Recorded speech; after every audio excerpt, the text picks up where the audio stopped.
लड़का के नाम गोरी रखा लगी। अरे मौसी हो गई नी ताहा सखी, लड़का के नाम गोरी रखा लगी। का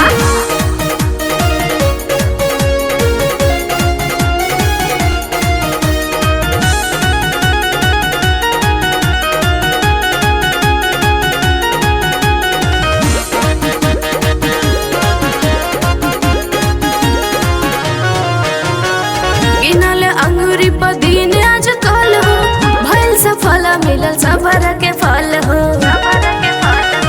कैसा मुखानी बाट बेटा के लुक पे, भेजना फोटो चढ़ाई फेसबुक पे।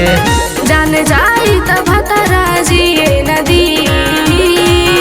अरे मौसी हो गई नी ताहा सखी, लड़का के नाम गोरी रखा लगी।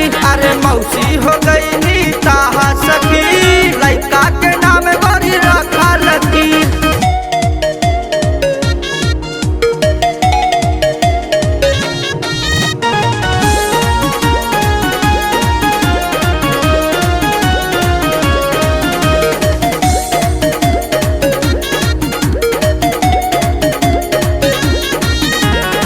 अब से राजू त कलम सवास जी, सतो जन्म कब छोड़ब न हाथ जी।